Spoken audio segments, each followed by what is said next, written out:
E aí, pessoal, tudo bem? Vitor Aguiar falando. Tá começando a primeira edição do podcast Touros e Ursos em 2023. Pois é, viramos de ano, viramos de governo. O podcast Touros e Ursos continua acompanhando todos os acontecimentos e todo o noticiário de economia para trazer para você tudo o que importa para os seus investimentos, o que é que está fazendo preço na bolsa, no câmbio, na renda fixa, enfim, seja lá qual for o seu investimento, a gente discute aqui no Touros e Ursos. E eu sou o Vitor Aguiar, repórter do Seu Dinheiro. Hoje comigo, Júlia Vilchen, também repórter aqui do SD. E aí, Júlia, tudo bom? Como é que foi o Natal e o Ano Novo?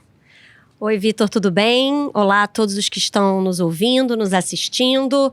Foi ótimo o fim do ano, Natal, Ano Novo, passamos bem. Espero que você tenha passado também e todos os nossos ouvintes, leitores e espectadores. E hoje somos só nós dois, né? Que o Vini tá tirando aí umas merecidas férias, não é isso? Fim de ano pro Vini foi bom, né? Porque ele já emendou aqui, ó, Natal, Ano Novo, pegou uma semaninha de férias. Então, para ele, a gente sabe que tá bom. Você que tá nos ouvindo, que tá nos assistindo, nosso desejo aí também, né? Tomara que todo mundo tenha tido aí um ótimo fim de ano. Aliás, antes da gente começar, aproveitando esse momento que a gente tá falando diretamente com você, siga o Seu Dinheiro no Spotify, no Deezer, no Apple Podcasts, enfim, no seu tocador de preferência. E se você estiver nos assistindo no YouTube, clica aí, dá um curtir, clica aí no joinha e segue a gente também no YouTube, porque a gente sempre tem conteúdos inéditos em vídeo, então já deixa a sua curtida, tá certo? Bom, vamos lá, primeira semana do ano e claro, a gente tem um caminhão de notícias vindos de Brasília, né? Posse do Lula, posse dos ministros, declarações, e é sobre isso exatamente que a gente vai falar, porque as declarações do novo governo, dos novos ministros estão repercutindo muito no mercado financeiro e não dá para dizer que estejam repercutindo positivamente, né? A gente vê que na bolsa, no câmbio, no mercado de juros, o clima ele tá assim nervoso, né? O pessoal tá tenso e tá de olho, tá prestando muita atenção e tá repercutindo imediatamente tudo que vem sendo dito pelo Lula, pelos ministros e, enfim, pelo alto escalão do novo governo Lula, tá certo? Bom, só refrescando um pouco aqui a memória de todo mundo, né? Dia 1º, domingo, a gente teve a posse do Lula, o ministério dele já tinha sido anunciado, mas a partir do dia 1º, a gente começa, de fato, a ter as declarações oficiais por parte do governo, né? O próprio Lula, lá no discurso de posse, né? Ele andou falando alguma coisa ali sobre ser contra o teto de gastos, etc., mas falou de uma maneira mais genérica, só que a gente teve, ao longo dos dias seguintes, algumas declarações que passaram uma espécie de sinal cruzado para os mercados, né? Porque uma hora o Lula fala uma coisa e depois o ministro ele fala o contrário, uma hora o Haddad fala uma coisa e outro ministro toma uma decisão que é contrária também ao que o Haddad tinha dito, uma espécie de bate-cabeça entre os ministros, né, entre a alta cúpula da economia, né? Então a gente vê que o mercado ele está reagindo de maneira muito negativa a essas declarações desencontradas e eu, né, acho que o principal exemplo disso diz respeito ali ao tema da desoneração dos combustíveis, né? Aliás, da retomada, né, da cobrança de impostos dos combustíveis, né? O que aconteceu? Lá, o governo Bolsonaro, né, retirou a cobrança de impostos provisoriamente, né, da gasolina, do álcool, enfim, né, dos combustíveis todos, como uma forma de baixar o preço nas bombas. Ano passado a gente teve aquele momento que o preço dos combustíveis estava super alto, retirou aí os impostos federais, isso deu um alívio, só que isso iria só até o fim de 2022, né? O Haddad, ele assumiu o Ministério da Fazenda e falou que, olha, né, a gente precisa ter arrecadação extra, né, porque a gente tem medidas aí de renúncia fiscal, então a gente precisa aumentar a arrecadação e, então, o Haddad falou que a intenção dele era já retomar essa cobrança de impostos federais sobre os combustíveis, assim, o mais cedo possível, eu diria que até a partir do dia 1º, né? Só que aí o que acontece, chegou ali, né, no começo do novo governo e veja só, essa desoneração ela vai continuar por pelo menos 2 meses no caso da gasolina e no caso do etanol, né? presidente Lula se disse favorável a manter aí essa desoneração, né, manter aí os impostos de fora. O Haddad defendia, então o mercado já interpretou isso como um sinal de alerta. Veja só, Haddad já perdeu uma primeira queda de braço em relação ao Lula, né? Haddad defende um ponto, Lula defende o outro, e qual prevaleceu? Prevaleceu o do Lula. E aí a gente viu que o mercado já deu uma bela estressada no primeiro pregão de 2023, dia 2 de janeiro, segunda-feira, e Bovespa começou o ano em queda de 3%, mercado de câmbio estressado, mercado de juros estressado, muito por causa dessa declaração, mas não foi só isso, né, Júlia? A gente teve também algumas outras falas de ministros que também não caíram bem no mercado, né? Isso mesmo, Vitor. A gente teve outras falas que não caíram bem e que também foram corrigidas por outros membros do governo, né? Esse cabo de guerra aí dentro do próprio governo.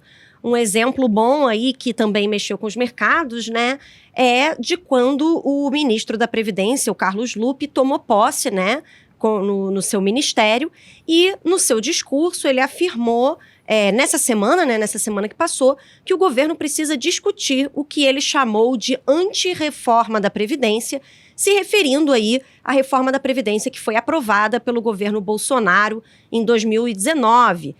Uma reforma que foi, na época, bastante celebrada pelo mercado financeiro, né? Enfim, uma medida importante para equalizar as contas públicas. E o Lupe manifestou aí que não gostou muito dessa reforma, chamou de anti-reforma da Previdência e sinalizou uma possibilidade de que ela fosse rediscutida, né? E aí ele disse também que o Ministério da Previdência provaria com dados que a previdência pública do país não é deficitária. Então, por conta dessas declarações, os mercados aí locais acabaram reagindo muito mal, né, a essas declarações, temendo aí uma possível revisão da reforma da Previdência, dessa última que foi aprovada aí pelo governo Bolsonaro, o que, obviamente, né, os investidores não gostaram nada, né? E no dia seguinte a essas declarações do Carlos Lupe, o ministro da Casa Civil, Rui Costa, desautorizou o ministro da Previdência, dizendo que não existe nenhuma proposta sendo analisada ou pensada nesse momento para rever qualquer reforma já realizada, previdenciária ou outra. Segundo Rui Costa, o próprio Lula tinha acabado de dizer a ele que ele podia sinalizar, né, deixar claro que qualquer proposta precisaria primeiro passar pela Casa Civil e depois ser aprovada pelo presidente da República, né? O recado, então, foi dado de que não tem essa história aí de rever reforma, e se tivesse, teria que passar pela Casa Civil e teria que passar pelo Lula. Então, se o Lula não autorizou, não disse que tem nada, Casa Civil não disse que tem nada, então não pode nenhum ministro ficar falando aí em rever reformas passadas, né? Indicando que realmente, assim, os ministros não estão tão alinhados entre si e estão alinhados aí com o presidente Lula, Vitor.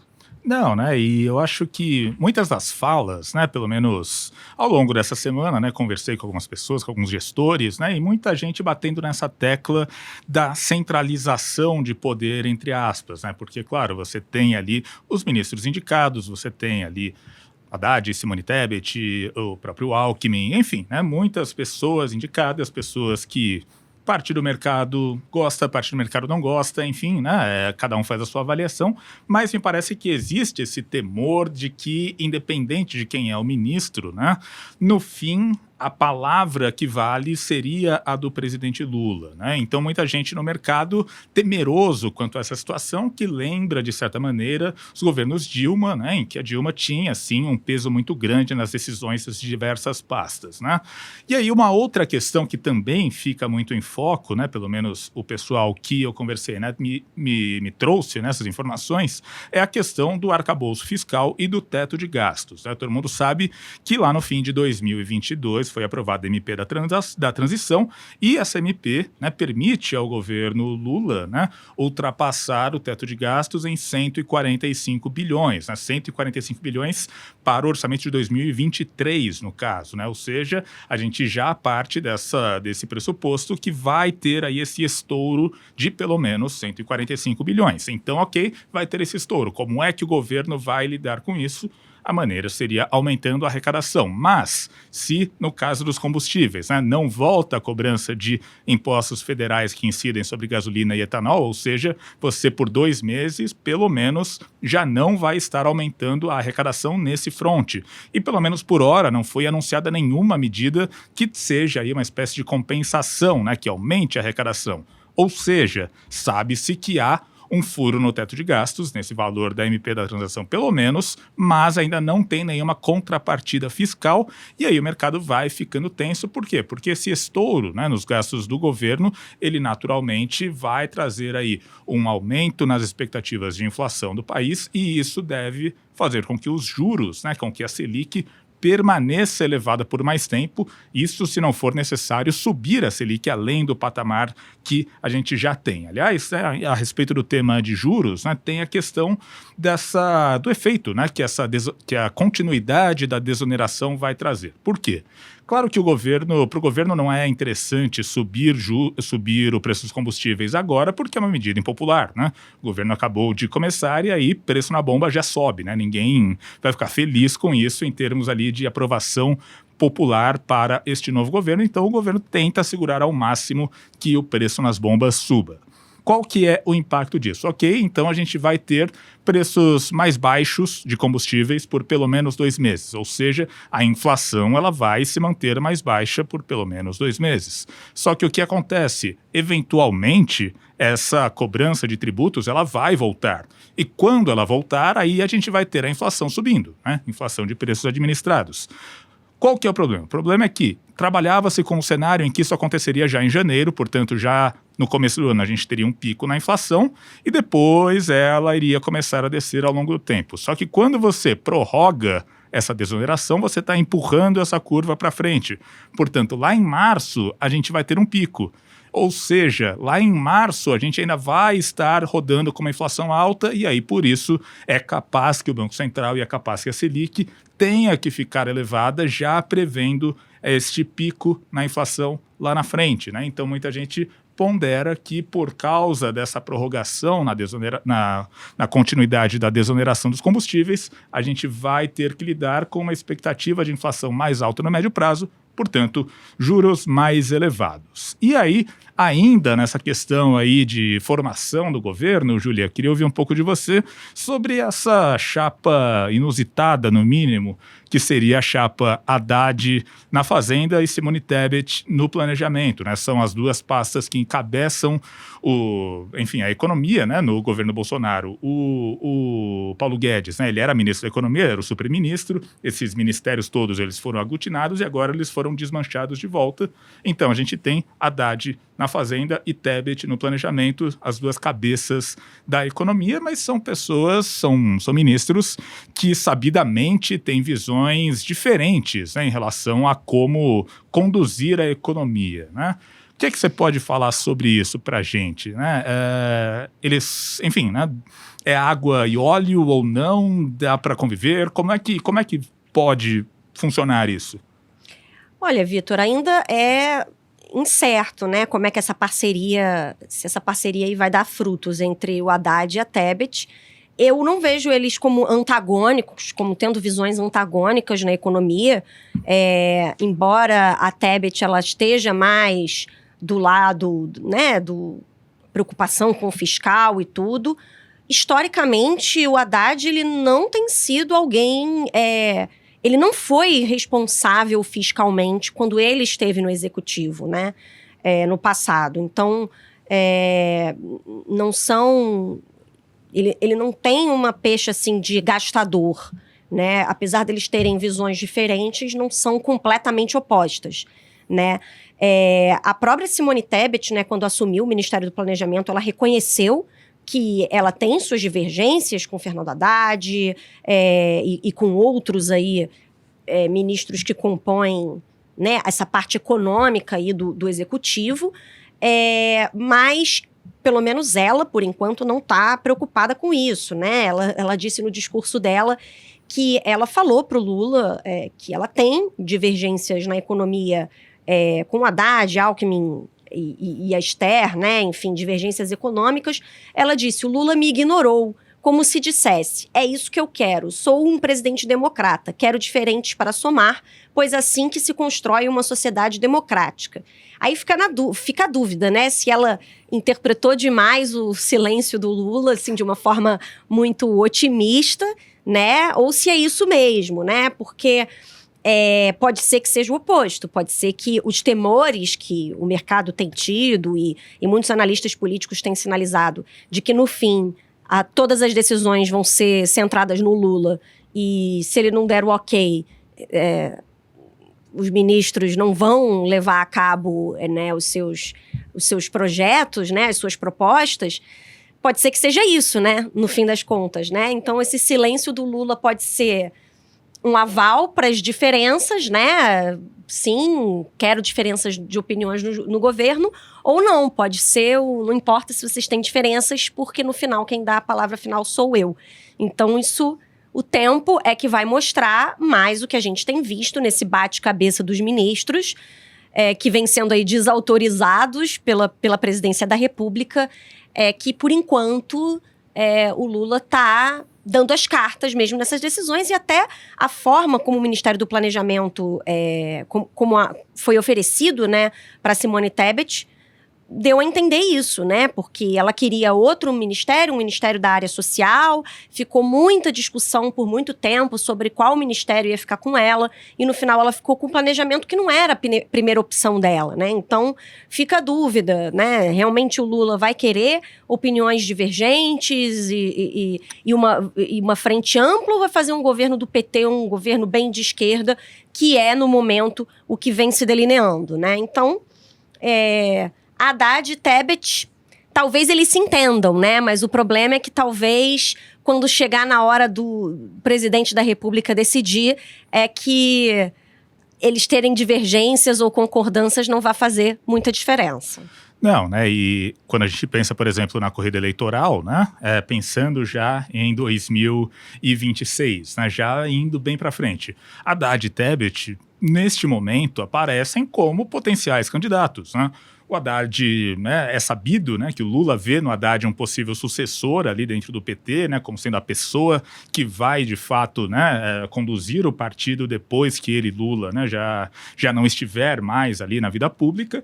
E a Simone Tebet hoje é o principal nome do MDB, que é um partido muito forte, é um partido que tem um poder muito grande ali no Congresso, né, e hoje ela ocupa este ministério que, enfim, é difícil falar qual que é o mais importante e tal, mas, sem dúvida, Fazenda e Planejamento são dois ministérios que dão muita visibilidade, né? Então também tem esse ponto a ser considerado, né? As ambições de cada um para o futuro. Bom, dito isso, queria levantar um outro ponto agora com você, Júlia, né? Porque a gente sabe que, por exemplo, né? Falei que no primeiro pregão de 2023, o Ibovespa caiu 3%, no segundo pregão caiu mais quase 2%, ou seja, um começo de ano bastante negativo.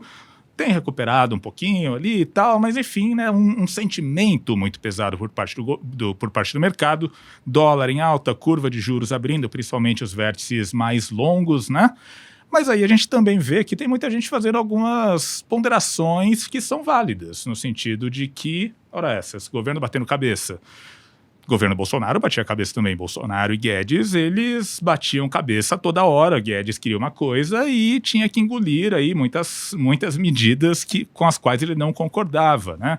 Inclusive, nesse sentido, a Mônica de Bolle, né, a economista, né, ela, numa das newsletters dela, ela até levanta isso, né? Ela fala que, olha, temos aí, hoje a gente está gravando o podcast na quinta-feira, dia 5, então 5 dias de governo, e já tem gente falando que acabou, que não tem mais jeito com 5 dias de governo, né?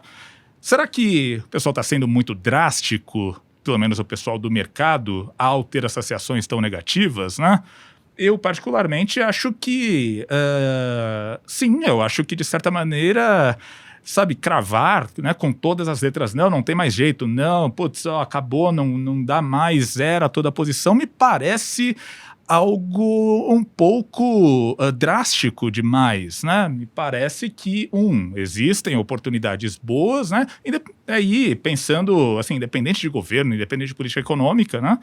Você está no mercado, você vai precisar analisar, independente de governos vêm, governos vão, né? Mas me parece que existe, digamos, uma cautela a priori em relação ao governo. O que você acha? O mercado não parece disposto a dar o benefício da dúvida para esse terceiro governo Lula, né? Até porque a gente já teve aí. Eu entendo, porque a gente já teve bastante tempo de PT no poder. Houve momentos bons para o mercado e houve momentos muito ruins.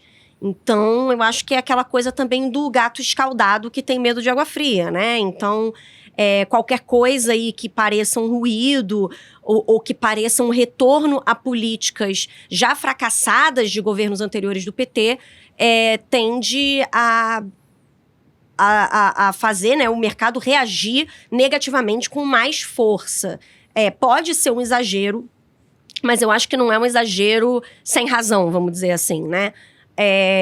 Mas vai se ajustar se não for isso, né? Se o governo não, com o tempo, mostrar que não há razão para todos esses temores, aí eu acho que o mercado não vai ter outra saída a não ser se ajustar positivamente, vamos dizer assim. Então, sim, eu acho assim, o Bolsonaro e Guedes, eles tiveram bastante bateção de cabeça. O Bolsonaro, ele tomou medidas bastante gastadoras, né, tentando se reeleger, e o mercado não reagiu bem também lá atrás, né? Mas a gente tem que lembrar também que o primeiro ano do governo Bolsonaro foi um ano bom para a economia e para o mercado. Teve aí a aprovação, né, da reforma da Previdência lá em 2019. Então, teve motivos para os investidores ficarem otimistas. E depois veio pandemia, enfim, veio uma série de medidas desastradas, aí depois veio... o juro caiu, mas depois disparou de novo, e a gente viu também o mercado reagir a tudo isso. Então, eu acho que se coisas boas forem feitas, né, na visão dos investidores nesse governo, também não vai ter por que não se reagir positivamente. O pessoal está muito de olho aí na reforma tributária.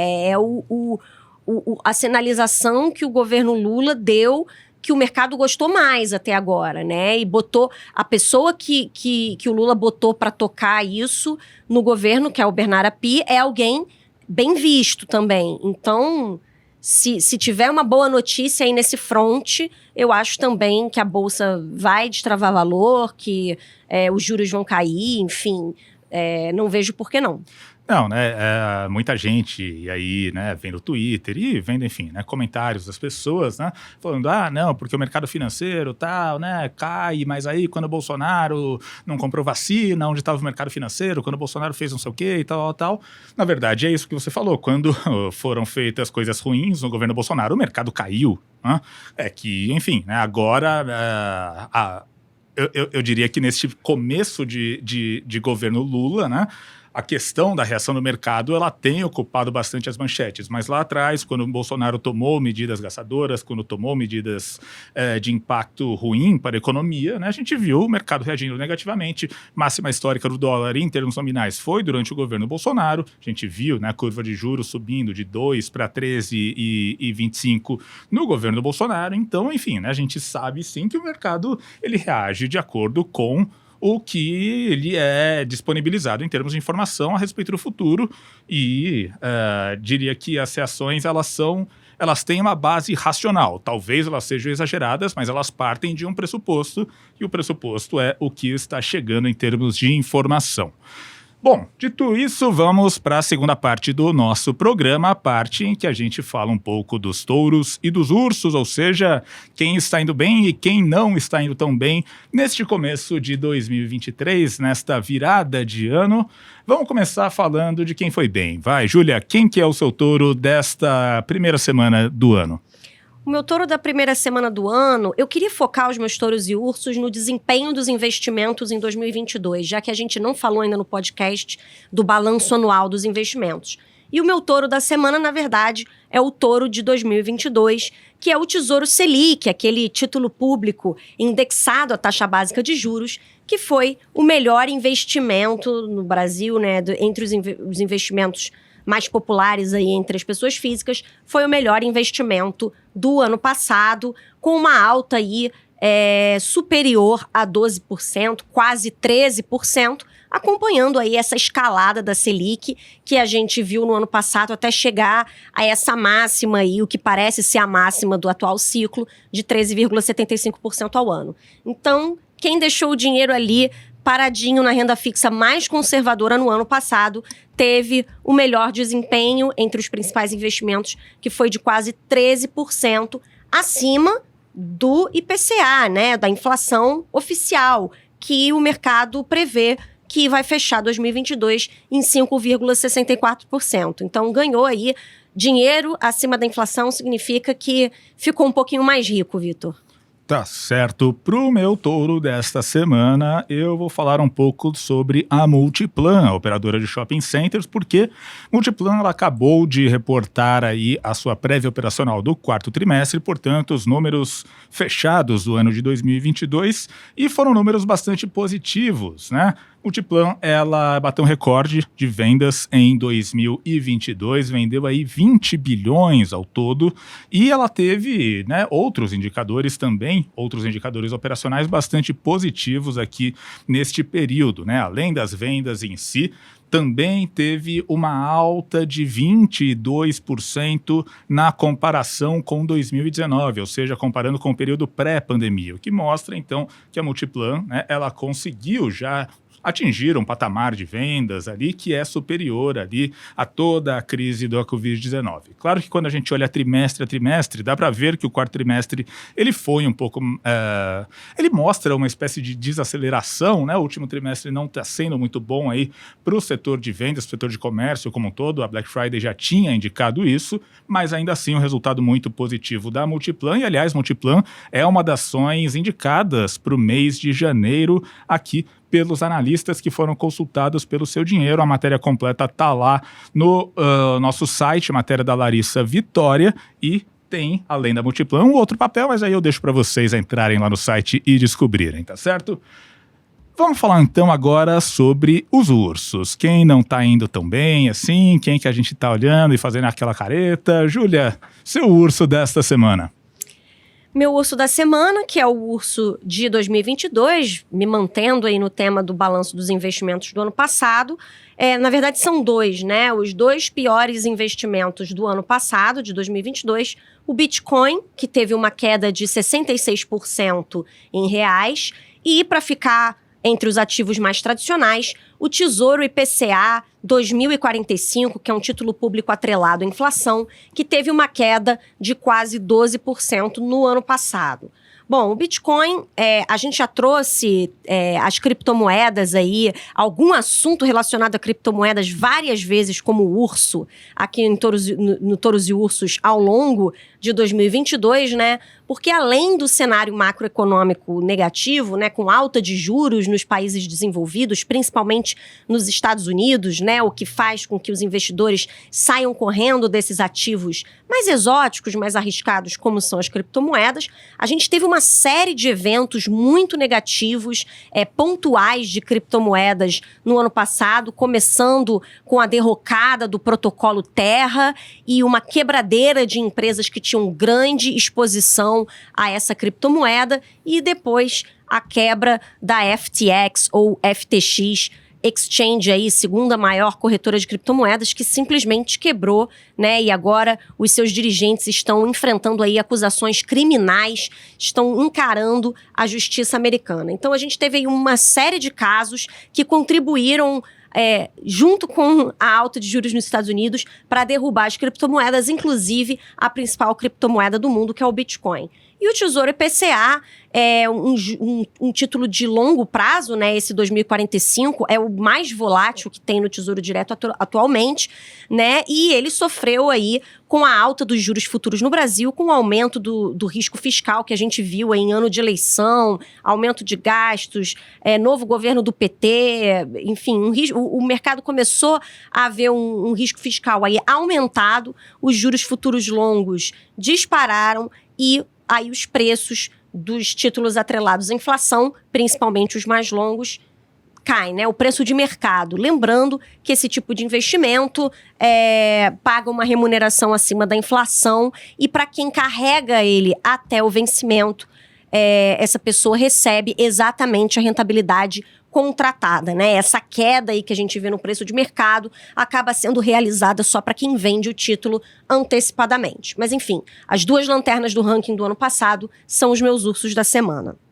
Para o meu urso da semana, eu vou fugir um pouco do tema de investimentos, né? Eu geralmente costumo ficar ali na parte de ações, mas para o meu urso da semana eu vou falar sobre uma coisa que me deixou muito incomodado, que foi o velório do Pelé, não o velório em si, mas a ausência de certas pessoas notáveis no velório do Pelé, do rei do futebol, especialmente pessoas ligadas ao mundo do futebol. E eu me refiro principalmente a autoridades da CBF, jogadores importantes, ex-jogadores importantes, os campeões do mundo de 94, de 2002 e os próprios jogadores da seleção atual, que, diga-se de passagem, né, foi eliminada, falei igual o Neto agora, né, mas enfim, diga-se de passagem, foram eliminados da Copa em circunstâncias muito, não vou dizer vexaminosas, mas não foi lá a melhor o gosto não ficou muito bom, né, para ninguém. Mas, enfim, a gente não teve, né, representantes do mundo do futebol como um todo, muito poucos jogadores, né, o que ficou um certo ar de desprezo, claro, né? Ir a um velório é uma coisa desagradável e não dá para cobrar que todo mundo vá a um velório, mas me parece que era o caso, assim, de entidades como a própria seleção, como a própria CBF, como clubes de futebol, mandarem alguém institucionalmente, no mínimo, né? Você prestar uma homenagem, claro, ok, o time todo ir lá, talvez, poxa, uma pessoa ou outra não queira, mas não ir ninguém.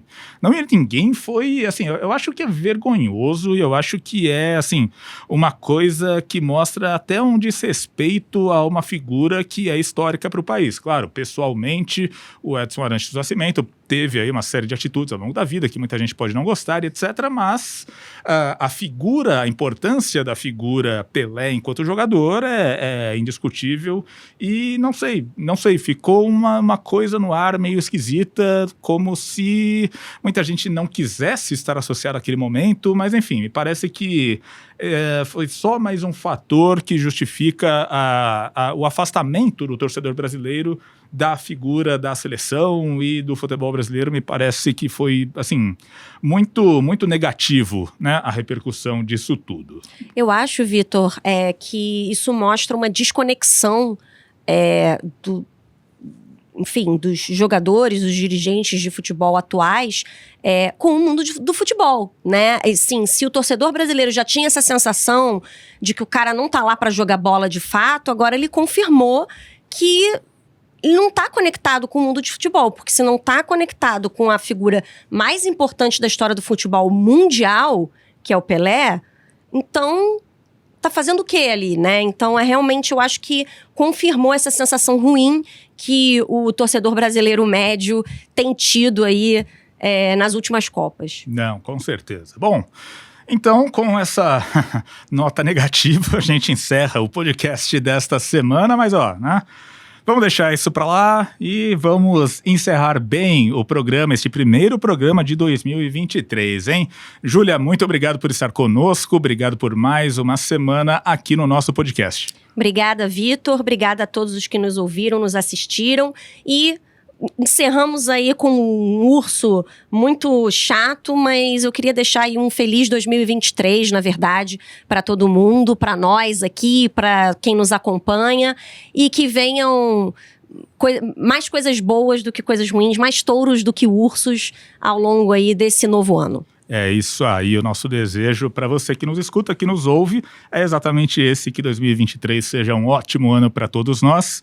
Bom, gente, eu sou o Vitor Aguiar, muito obrigado por mais uma vez estarem conosco. Só lembrando uma última vez, sigam o seu dinheiro nos tocadores de podcast, no YouTube, a gente está sempre com conteúdo exclusivo em cada uma das plataformas, tá certo? Pessoal, muito obrigado a todos, um abraço e até a próxima.